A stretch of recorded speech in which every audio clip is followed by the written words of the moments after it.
Há uma palavra que o Senhor tem colocado no meu coração e eu quero compartilhar com vocês. Por favor, abra sua Bíblia no livro dos Salmos. Quando você encontrar o livro dos Salmos, localize, por favor, o Salmo de número 1. Esse salmo que carinhosamente, às vezes nós o chamamos de o Salmo primeiro.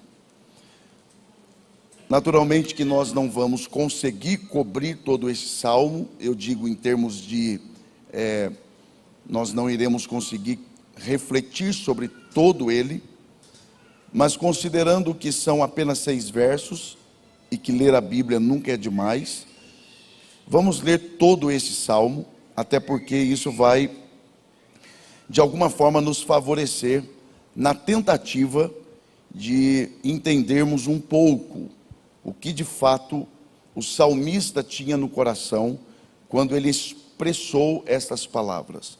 Salmo de número 1, a partir do verso 1 até o verso 6. Os que encontraram, por favor, digam amém. Amém. A palavra do Senhor diz assim: Bem-aventurado o homem que não anda segundo o conselho dos ímpios, nem se detém no caminho dos pecadores, nem se assenta na roda dos escarnecedores. Antes, tem o seu prazer na lei do Senhor, e na sua lei medita de dia e de noite. Pois será como a árvore plantada junto a ribeiros de águas, a qual dá o seu fruto no seu tempo. As suas folhas não cairão, e tudo quanto fizer prosperará. Não são assim os ímpios, mas são como a moinha que o vento espalha. Por isso os ímpios não subsistirão no juízo, nem os pecadores na congregação dos justos. Porque o Senhor conhece o caminho dos justos, porém o caminho dos ímpios perecerá. E os que podem, digam amém. Amém. Que Deus, por graça, mais uma vez, abençoe a exposição de sua palavra. Talvez fosse até desnecessário dizer que nós estamos diante de um dos textos sagrados, ou um dos salmos bíblicos mais conhecidos de todos nós. Se nós fizéssemos aqui uma lista dos 10 salmos mais conhecidos, claro que esse não seria o primeiro da lista, mas eu não tenho dúvida que este faria parte desta lista dos 10 salmos mais conhecidos. Mas o que de fato o salmista ele tem em mente quando ele emite esses conselhos? Do que é que ele está falando? E por se tratar do primeiro salmo, ou seja, o salmo que abre, o salmo que introduz este livro, aliás, eu acredito que ninguém aqui questionaria a grandeza da importância deste livro. Todos nós aqui apreciamos e amamos o livro dos Salmos, não há dúvida disso. Mas é importante destacar que o salmo primeiro, isto é, o conteúdo desse salmo, ele é a abertura deste livro. Ou seja, ele funciona como uma espécie de introdução do livro. E como todos aqui sabem, sem dúvida alguma, um dos segredos de um bom livro é a sua introdução.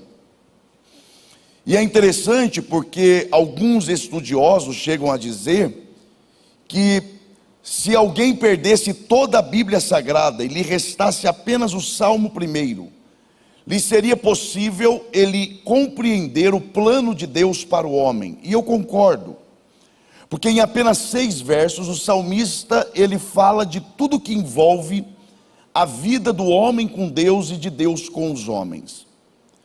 Só que mais do que isso, é importante nós observarmos que o livro dos Salmos, que contém tantas palavras, e que o livro dos Salmos, que é um livro de louvor ao Senhor, como o seu próprio nome já sugere, que significa cânticos, louvores, ao invés de começar, por exemplo, com a expressão glória a Deus, ao invés de começar, por exemplo, com a expressão louvai ao Senhor, o que seria extremamente legítimo pelo caráter do livro, ao invés disso, este livro começa com a expressão bem-aventurado. E aí aqui cabe uma pergunta central: por que este livro, que é um livro de louvor ao Senhor, primeiro, começa com um salmo de exortação, de advertência, e mais, ao invés de começar com uma palavra de louvor a Deus, começa com uma palavra destinada aos homens, dizendo bem-aventurado. E existe uma resposta concreta para isso, e a resposta é que o livro dos Salmos, ele é o livro mais humano da Bíblia. Não é à toa que nós amamos este livro. É muito comum, por exemplo, você chegar numa casa, às vezes de pessoas crentes e às vezes de não crentes, e você encontrar o livro, a Bíblia aberta no livro dos Salmos. Eu particularmente nunca entrei numa casa para encontrar a Bíblia aberta em Naum, Obadias, Zacarias, imagina, Malaquias 3:10, não vai encontrar. Mas é comum você entrar numa casa e você encontrar a Bíblia aberta no Salmo 91, Salmo 23, no primeiro nem tanto. Mas por que nós gostamos tanto do livro dos Salmos? Porque o livro dos Salmos é o livro mais humano da Bíblia. Você quer ver que é verdade? O livro dos Salmos, ele tem pelo menos dois objetivos: primeiro, louvar a Deus, e segundo, expressar sentimentos a Deus e sobre Deus. Só para você, para clarear um pouco mais para nós, nos livros proféticos, os homens estão calados e Deus está falando. No livro dos Salmos, Deus se cala e deixa que os homens falem. Porque o livro dos Salmos é a expressão de sentimentos humanos. Quer ver que é verdade? É por isso que às vezes você lê algum salmo e você não entende, porque o salmista começa louvando a Deus e termina pedindo para Deus matar os inimigos. Ele começa: tu és bom, maravilhoso, Senhor, pega os meus inimigos e acaba com eles. Mas afinal de contas, o que ele quer? Louvar a Deus ou que Deus mata os inimigos? As duas coisas. E quem é que nunca sentiu isso? Eu te amo, Senhor, mas bem que o Senhor podia tratar com aquela pessoa. Porque o ser humano é assim mesmo. O livro dos Salmos, ele é um livro de sentimentos humanos. E como é que são os sentimentos humanos? Oscilantes. Ora você está bem, ora você está mal. E os nossos sentimentos, eles mudam conforme a circunstância. Quer ver que é verdade? Olha o Salmo 22. Deus meu, por que me desamparaste? Olha o Salmo 23. O Senhor é o meu pastor, nada me faltará. Agora mesmo estava reclamando, e agora não falta nada. Porque assim somos nós. Então o livro dos Salmos é o livro mais humano da Bíblia. E é por isso que esse livro não poderia começar com outra palavra a não ser bem-aventurado. Por quê? Porque o ser humano, ele foi feito justamente para ser bem-aventurado. Eu gostaria que você falasse bem forte para uma vez só, diga: eu fui criado para ser bem-aventurado. É animador isso, né? A questão é: o que é ser bem-aventurado? Para que Deus criou o homem? Para ser bem-aventurado? Mas o que é ser bem-aventurado? Ser bem-aventurado não é ser feliz. Ser bem-aventurado é ser mais que feliz. Aí alguém pode dizer assim: pastor, está difícil ser feliz? O que dirá mais que feliz? O senhor está de brincadeira. Agora, alguém que se diz crente, que nem feliz é porque no mínimo está buscando a felicidade no modelo do mundo. Porque um crente que se preza, ele não é só feliz, ele é mais do que feliz. A grande questão é: o que é ser mais do que feliz? Ser mais do que feliz é ser plenamente satisfeito. Ser mais do que feliz é ser resolvido na vida. Ser bem-aventurado, ser mais do que feliz, é o que Paulo, escrevendo aos irmãos que estavam na cidade de Filipos, a carta aos Filipenses, Ele diz assim: quanto a mim, eu aprendi. Se aprendeu é porque não sabia. Porque pior do que conviver com alguém que não sabe é conviver com alguém que pensa que sabe sem saber. Já viu? Gente que fala como se soubesse, anda como se soubesse. Já viu? Olha como se soubesse, dá aquela olhada assim, você fala: nossa, esse camarada sabe muito. Fica 5 minutos com ele, você vê que não sabe nada, é só panca de que sabe. Aí Paulo diz: quanto a mim, eu aprendi. Se aprendeu é porque não sabia. Reconheceu que não sabia, encontrou alguém que sabia mais do que ele e se submeteu a esse alguém para aprender. E ele diz: eu aprendi a contentar-me quando tenho e quando não tenho, quando tenho saúde e quando estou doente, quando sou honrado e quando sou desonrado. Olha o que ele diz: quanto a mim, eu aprendi a contentar-me. O que é contentar-se? A palavra contentar-se aqui é o mesmo que eu sou contente. Agora, contente aqui não é sorridente. Afinal, uma coisa é uma coisa e outra coisa é outra coisa. Porque quem é que fica sorridente sem dinheiro? Imagina você andando na cidade aqui, aí encontra um irmão assim: maravilha. Aí você fala: está feliz demais porque acabou meu dinheiro. Meu irmão, ora, ele está com problema. Quem é que faz festa porque acabou o dinheiro? Não é isso que Paulo está dizendo. Paulo está dizendo: eu sou contente quando tenho e quando não tenho. O que é ser contente? A palavra contente, ela vem do verbo conter-se, que quer dizer: eu aprendi a me comportar como crente, em qualquer situação. Se tenho, sou crente. Se não tenho, sou crente do mesmo jeito. O que Paulo está dizendo é: o que acontece do lado de fora não é capaz de alterar o que foi plantado do lado de dentro de mim. Você lembra quando Paulo entendia isso muito bem. Lembra quando Paulo, em Romanos capítulo 14, verso 17, ele vai definir o reino de Deus, e ele começa de uma forma negativa, dizendo o que o reino não é. E ele diz: o reino de Deus não é comida, e não é bebida. Você quer ver uma coisa? Quem é que comeu alguma coisa aqui ontem? Vocês estão sem comer desde ontem? Vai lá, quem é que comeu ontem aqui? Quem é que ainda vai comer hoje? Agora animou, né, meu irmão? Agora a esperança voltou, né? Por que eu estou perguntando assim? Quer ver? Quem é que bebeu alguma coisa aqui hoje? Cuidado com o que você anda bebendo por aí. Quem é que ainda vai beber alguma coisa hoje? Por que eu estou perguntando isso? Já não comeu ontem, por que vai comer hoje? Porque você come agora, dali a pouco, dali algumas horas, tem gente que é minutos, né? Mas dali a pouco tem que comer de novo. Por quê? Porque a comida e a bebida dessa terra tem prazo de validade. Perece, o seu efeito passa. E é isso que Paulo está dizendo. Ele diz: o reino de Deus não está firmado em coisas que têm prazo de validade. O reino de Deus não está firmado em coisas que perecem, em coisas que acabam. Aí ele diz: mas o reino de Deus é justiça, paz, e olha o que ele fala, e alegria não é do Espírito Santo. Ele diz: é alegria no Espírito Santo. Uma coisa é alegria do, outra coisa é alegria no. Alegria do é ele pegar o que é dele e dar para mim. Alegria no é o que acontece quando eu me encontro com ele, ele comigo, eu mergulho nele, ele mergulha em mim, o que é dele passa a ser meu.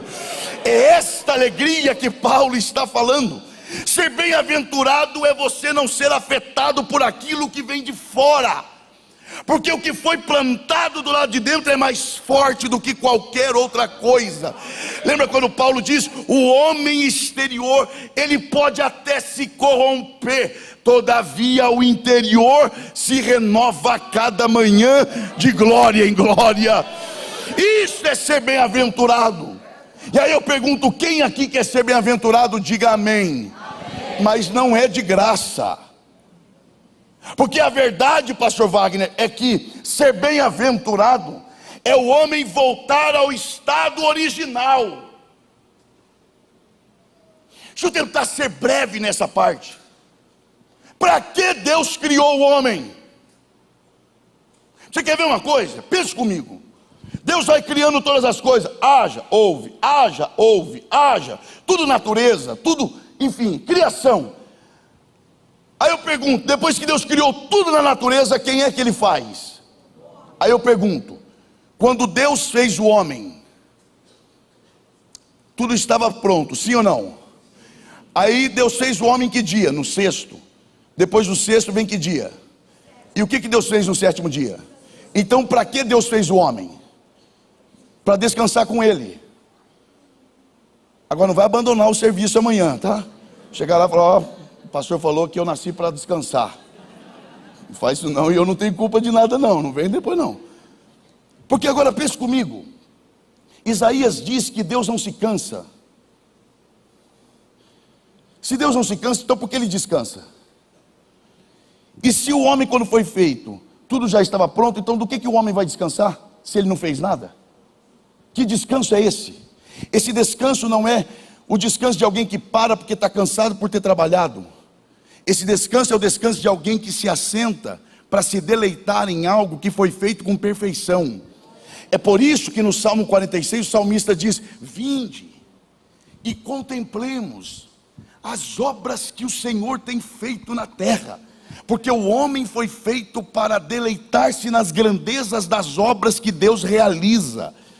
Então o que é ser bem-aventurado? É você deleitar-se em Deus, é você descansar em Deus, é você admirar as obras da mão do Senhor. Ou seja, ser bem-aventurado é estar no estado original. Só que lembra quando Jesus ele fala, isso aqui você precisa gravar. Lembra quando Jesus fala, o meu pai trabalha até hoje, e como eu não sou filhinho de papai, eu também trabalho. Por que o pai trabalha até hoje e Jesus também? Porque o pecado interrompeu o descanso de Deus, e aí perdemos o estado original, que é o da bem-aventurança. E aí o Salmo primeiro é o quê? É o mapa, é o GPS, te dando o caminho de volta para casa. Ele está dizendo, quer voltar ao estado original? Quer desfrutar desse descanso na alma? Quer ser bem-aventurado? Aqui vai a receita. Primeiro, não ande segundo o conselho dos ímpios. Agora desanimou, né? É o que tem para hoje de manhã, né? Agora daqui eu quero extrair 3 expressões: andar, aconselhar e ímpio. Percebam que a figura do homem colocado aqui começa andando. Quer ser bem-aventurado? Quero. Então não ande. Agora percebam, isso aqui é fundamental. Segundo o conselho, para eu aconselhar alguém, eu preciso falar. E quando eu falo, eu uso palavras. Palavras manifestam 2 coisas: o que eu penso e o que eu sinto. Não é à toa que Jesus é chamado de o verbo de Deus. A palavra de Deus, ele é a materialização do que Deus pensa e sente por nós. Por isso ele é o verbo, por isso ele é a palavra. Quer saber o que Deus pensa sobre você? Quer saber o que Deus sente por você? Olhe para Jesus. Lembra quando Filipe chega e Jesus diz, mostra-nos o Pai. Jesus fica decepcionado. Ele diz, o quê? Vocês estão comigo há tanto tempo e estão me pedindo para te mostrar o Pai. Vocês não entenderam que quem vê a mim vê o Pai? Aí ele ainda vai além, porque é nesse contexto que ele diz, porque eu sou o caminho,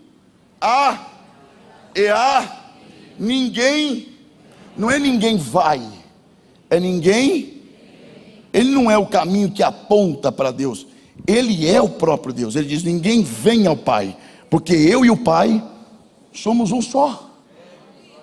O que eu estou tentando mostrar é a função das palavras. Preste muita atenção, porque o salmista está dizendo, quer ser bem-aventurado?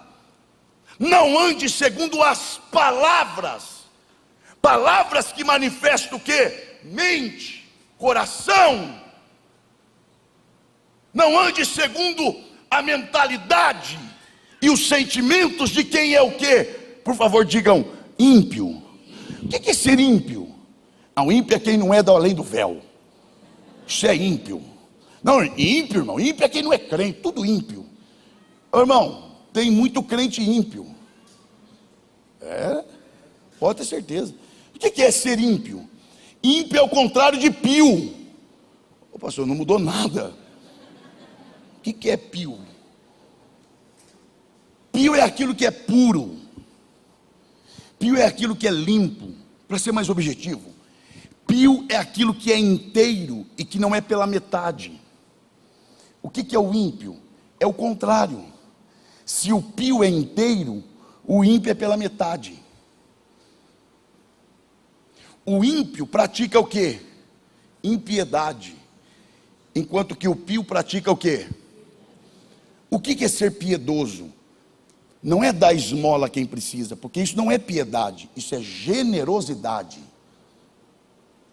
Piedade é ser piedoso, que é o mesmo que ser devoto.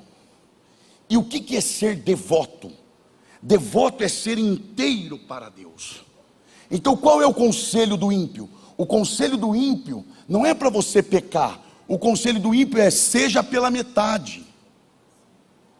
Dá para você servir a Deus de qualquer jeito.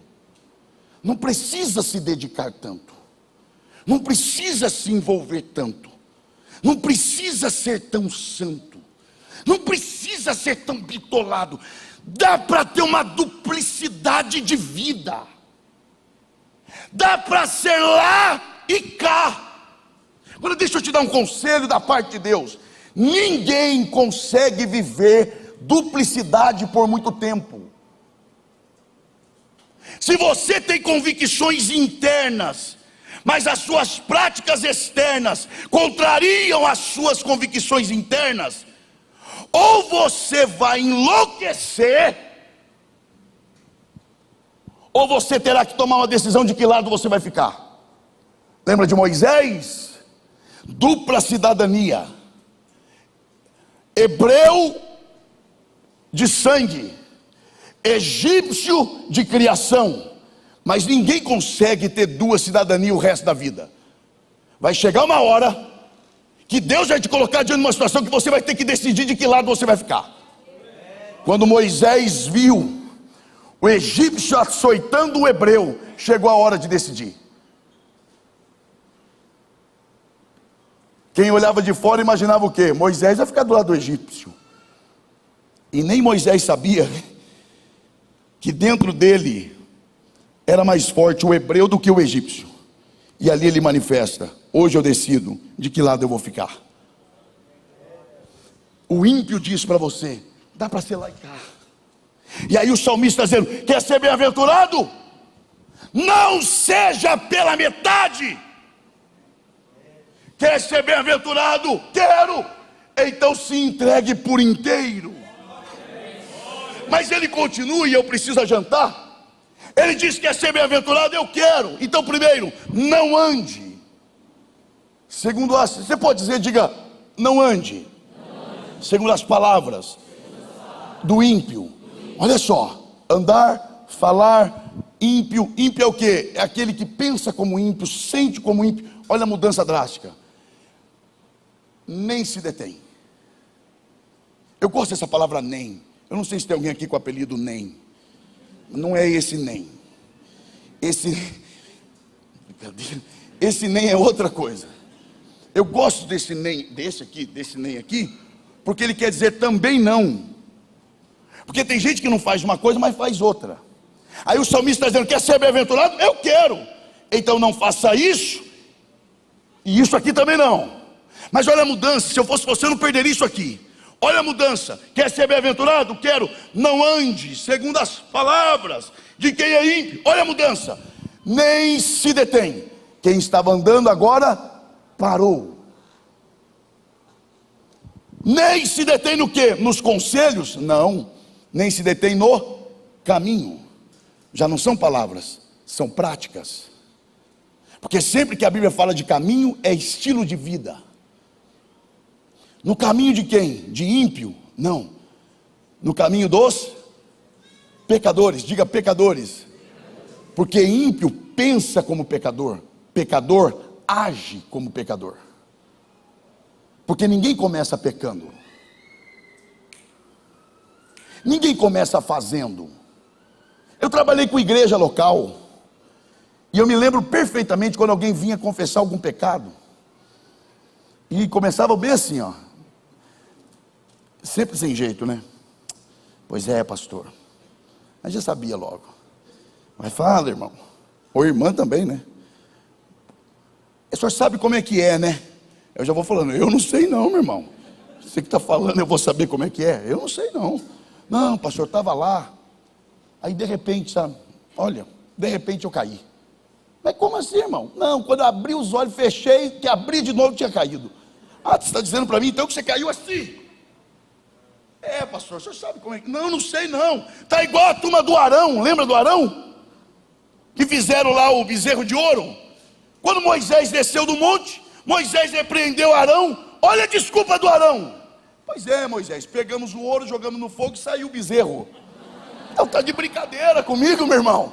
Quer dizer agora que aquele fogo é artesão, é artista. Fogo poderoso é esse, você joga ouro e ele faz um bezerro. Quem é que modelou o focinho? Quem é que modelou a pata? Quem é que modelou a cauda? Quem é que olhou para onde não era para olhar? Quem é que falou com quem não era para falar? Quem é que mandou mensagem para quem não era para mandar? Ninguém começa fazendo, começa idealizando. Lembra do escritor aos Hebreus, capítulo 12? Visto que estamos rodeados de uma tão grande nuvem de testemunha. Aí o pregador pentecostal como eu, assim, né, tem que ficar se controlando às vezes, chega a engrossar a voz. Essa fase eu já passei também. O camarada está falando fino até agora, chega nessa hora ele engrossa. Aleluia, maravilha. Não, pega leve, conta até 10, meu irmão, respira fundo.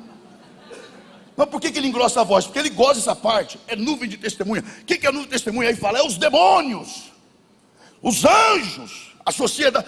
Não, meu irmão, você quer aplicar assim, mas seja sincero com o povo. Porque originalmente falando, não tem nada de sociedade, demônio ou anjo. Perceba o que ele está falando? Visto que, essa expressão visto que, aponta para a continuidade do que estava sendo falado. E o que estava sendo falado? Capítulo 11, o que é o capítulo 11? A galeria dos heróis da fé. Aquela turminha que a Bíblia diz que o mundo não era digno deles. Visto que, estamos rodeados de uma tão grande número de testemunhos. O que é isso? Visto que, somos a continuidade do que eles começaram. Nós somos a continuidade da história. Aí ele diz assim, ó, deixemos, preste atenção aqui, todo o embaraço e o pecado que tão de perto nos rodeia. Perceba que ele fala duas coisas e não uma. Ele fala embaraço e pecado. E por que embaraço vem antes de pecado? E pecado vem acompanhado da expressão eô. Porque o pecado sempre vem depois do embaraço. Ninguém começa pecando, começa se embaraçando. É por isso que Paulo diz que o bom soldado de Cristo não se embaraça com as coisas desta vida. Enquanto está embaraçado, quer dizer que ainda não caiu. E Deus marcou esta manhã para dar livramento a pessoas aqui. O diabo não vai te derrubar. O diabo não vai destruir a sua história. O diabo não vai manchar a história da tua casa. O diabo não vai destruir o teu casamento. Deus marcou esta manhã para cortar todo o embaraço e desfazer todo o laço, para a glória do nome dEle. Quem recebe a palavra, adora Ele de alguma maneira. É manhã de livramento. Oh glória, oh glória. Nem se detém, nem se demora. Qual foi o maior erro de Eva?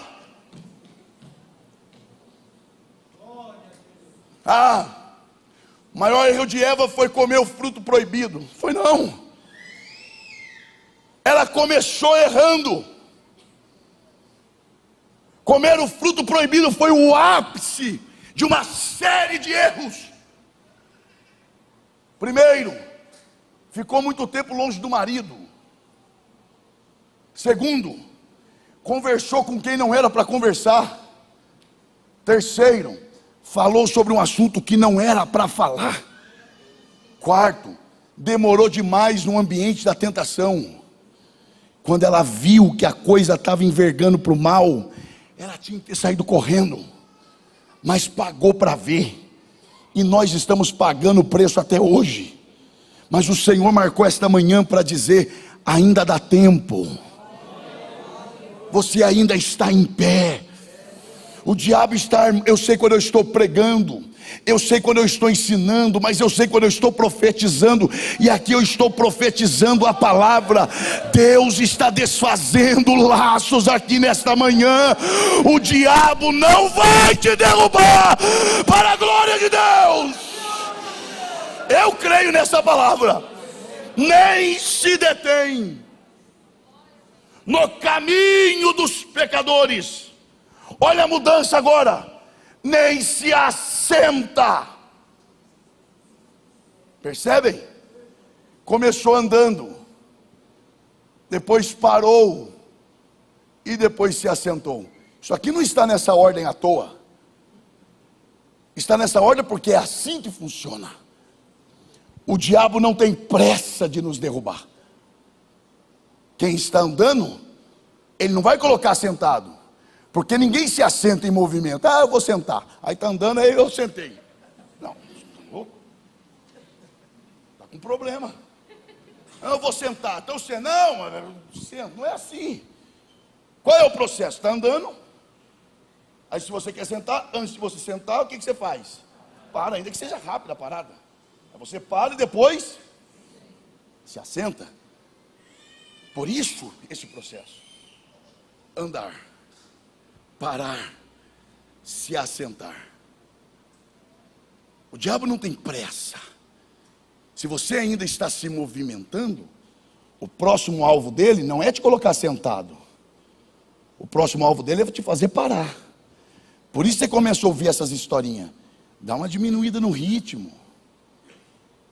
Para que se dedicar tanto? Nem te valorizam como você merece. Para que vir tanto culto assim? Para quê? Dá para, entendeu? Diminui, as pessoas nem te reconhecem.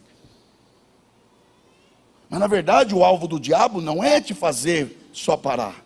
É depois que você parar, te colocar sentado. E assentado aqui, perceba que não é sentado, é assentado. Que é a mesma palavra usada lá em Atos 2. Quando o Espírito Santo desce, os discípulos estavam assentados. Assentados aqui quer dizer vulneráveis, entregues, ou seja, numa posição que se acontecer alguma coisa urgente, você não tem perna para fugir. A ideia aqui de colocar assentado não é só a posição. Assentado aqui é numa situação que quando a tentação chegar, você não terá força para escapar. O salmista está dizendo: quer ser bem-aventurado? Esteja atento. Porque se o diabo conseguir te colocar vulnerável, quando a tentação chegar, você não terá força para fugir. Mas pastor Wagner, Deus ministra o meu espírito aqui agora, e eu não preciso enganar ninguém, porque eu estou no verso 1 ainda. Então isso aqui não é conversa de quem não tem o que falar. Isso aqui é porque o Senhor está ministrando o meu espírito. Lembra quando Jesus falou: eu edificarei a minha igreja? Ele falou o quê? Diga por favor: edificarei. Por favor, olhe esse prédio. Pode olhar que não é pecado. Pecado é olhar para outros lados. Olhou? Deixa eu te perguntar, você acha que esse prédio, ele tem fundação? Você está em dúvida, meu irmão? Está em dúvida, sai correndo. Tem fundação aqui ou não? Agora eu te pergunto, onde é que está a fundação desse prédio? Diga por favor: debaixo da terra. Então olha para o chão, por favor. Você consegue ver a fundação desse prédio? Porque ele é colocado num lugar onde os seus olhos não chegam. Quando Jesus falou, eu edificarei a minha igreja, Ele não está falando só, eu vou fundamentar. Ele está dizendo, eu vou colocar a minha igreja num lugar onde o diabo não enxerga, onde os demônios não chegam, e onde o pecado não tem força contra ela. Eu estou aqui como servo de Deus para profetizar nesta manhã. Deus vai te esconder. Deus vai te esconder. O diabo não achará a tua casa. O diabo não achará a tua família. Eu creio nesta palavra. Quem recebe a palavra, adore ao Senhor nesta manhã. Oh glória, oh glória, oh glória.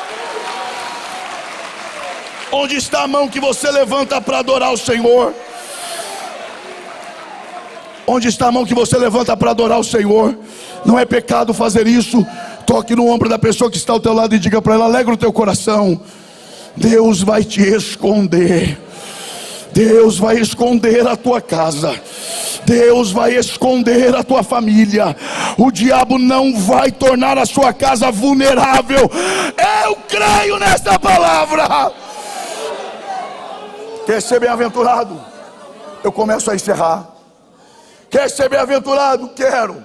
Não faça isso, nem isso, nem isso. Antes, faça isso. Tenha prazer.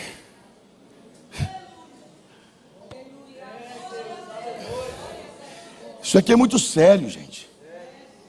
Quer ser bem-aventurado? Claro que quero.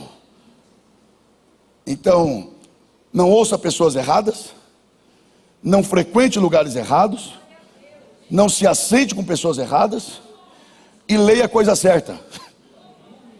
E não é só ler, tenha prazer. O que é prazer? É satisfação? Não. Uma coisa é uma coisa, outra coisa é outra coisa. Isso é profundo, meu irmão. Isso é tremendo.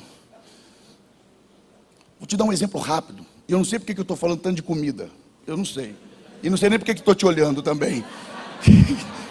Brincadeira. Imagina, irmã. Você recebe o telefonema, daqui a pouco a irmã fala assim, ó. Oh, preparei aquele prato que você... Não é profético, tá? É só para a gente imaginar. E também pensa rápido, não fica pensando muito também não.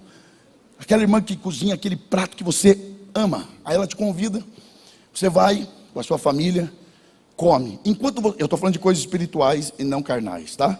Imagina que enquanto você come, o que você sente? Aí a irmã fala, come de novo. Aí você come a segunda vez. Na terceira fala, come de novo. Dentro de você fala, bem que eu queria, mas por educação.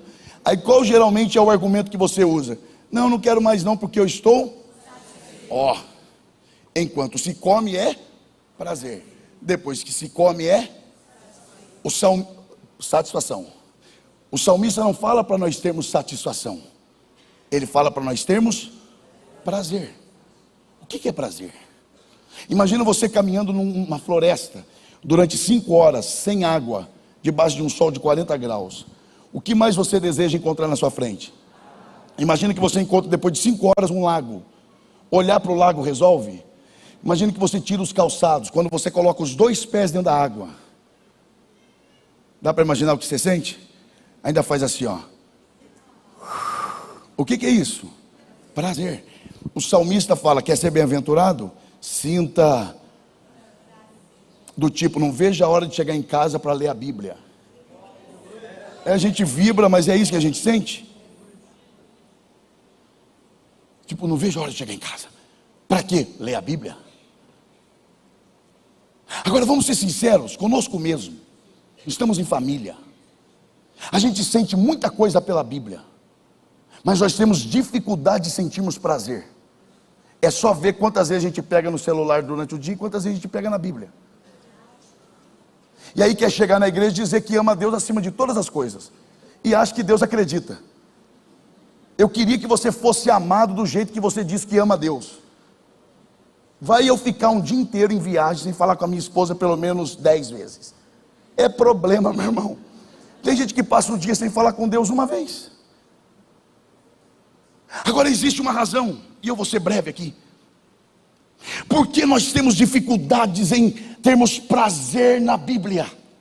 Porque não adianta eu falar de efeito, eu tenho que falar da causa.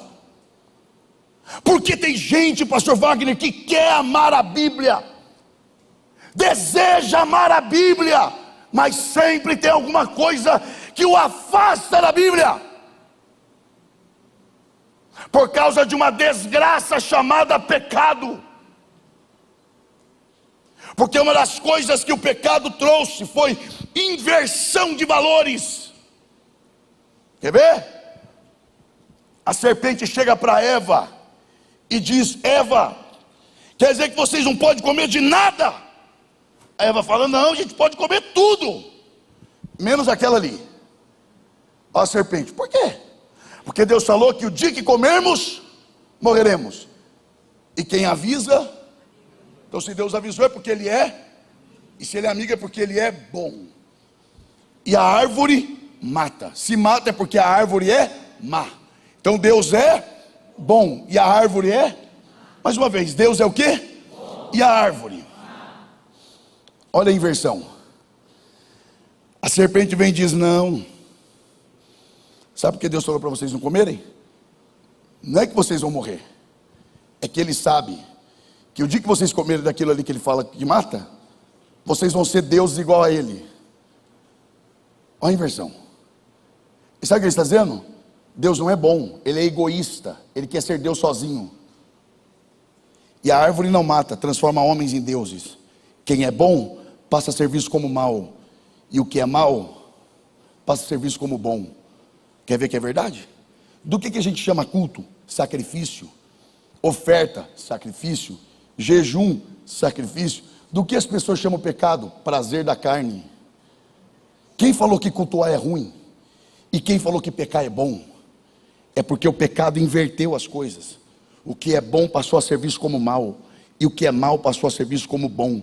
Só tem uma saída: fazer o que Paulo diz em Romanos 12: renova a mente, mude a maneira de pensar, pede para Deus transformar o seu coração, e aquilo que é bom será bom para você, e aquilo que é mal será mal para você, e você será bem-aventurado. E para encerrar ele diz: e se você fizer assim, você será como árvore. Eu acho interessante que ele não fala semente que transforma em árvore, ele fala que já é árvore. Porque quem faz isso aqui, quem age dessa forma, não está na mão de homem, está na mão de Deus. E na mão de Deus semente não é semente, na mão de Deus semente já é árvore. E mais, ele planta no lugar certo, ao ponto de você não ter nem que fazer força para dar fruto, porque quando chega o tempo, o fruto vai aparecer naturalmente. E é tão bom que nem folha cai. Já viu árvore que folha não cai? Nunca. Aqui está uma, nem folha cai. O que é folha aqui? Quando você olha para uma árvore, o que você vê primeiro, fruto ou folha? Folha, porque a folha vem antes do fruto. Então o que é folha aqui? Primeira impressão. Porque tem gente que é muito boa no primeiro contato. Você olha assim e fala: meu Deus, que homem de Deus, que mulher de Deus, vai conviver. No terceiro dia uma folha já cai. Pum. Ah, mas isso é normal. No 10º dia nem folha tem mais. Aí o salmista diz: mas quem vive dessa forma, passa 1 ano, é a mesma pessoa. 10 anos, é a mesma pessoa. Deus conserva as folhas desta árvore. E para encerrar: e tudo que fizer prosperará. Não se engane que aqui não é dinheiro, aqui é: e tudo que fizer vai dar certo. Já viu que tem gente, meu irmão, que pega coisa quebrada, põe a mão, restaura? Contrapartida também tem gente que pega coisa boazinha, põe a mão, destrói. Qual é o segredo? Está aqui.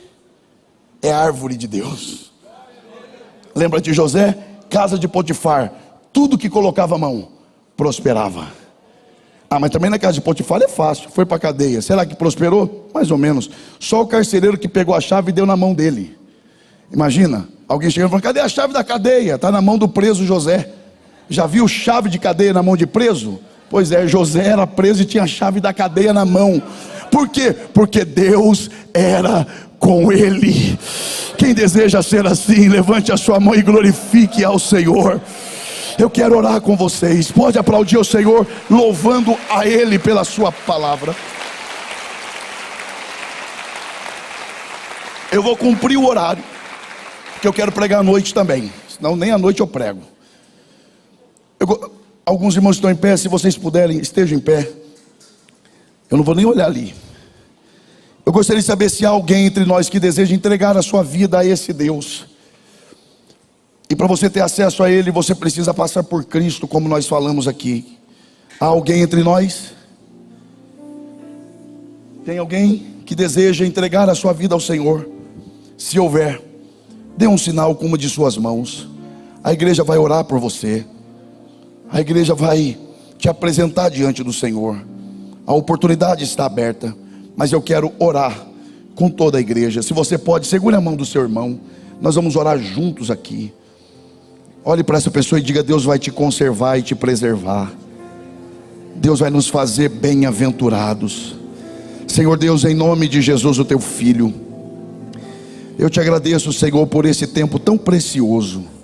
Eu te agradeço porque os anos passam e o Senhor tem conservado esta igreja. Eu te louvo, Senhor, porque é o Senhor quem dá crescimento à tua obra. Eu te agradeço pela vida da liderança desta igreja. Eu te agradeço pela vida do pastor Wagner, junto dos seus companheiros que coordenam esse culto pela manhã. Eu te agradeço pela vida do ministério de louvor, pela vida de cada irmão, de cada irmã, de cada visitante. Mas agora, Senhor, eu quero pedir que o Senhor faça aquilo que só o Senhor é capaz de fazer, que é aplicar esta palavra aos nossos corações. Que estas palavras, que esta mensagem venha trazer frutos eternos para as nossas vidas. Leva-nos a um tempo, Senhor, de comprometimento com o teu reino, de maneira que o teu nome permaneça sendo glorificado. É a oração que eu faço em nome de Jesus. Amém e amém. Que Deus abençoe.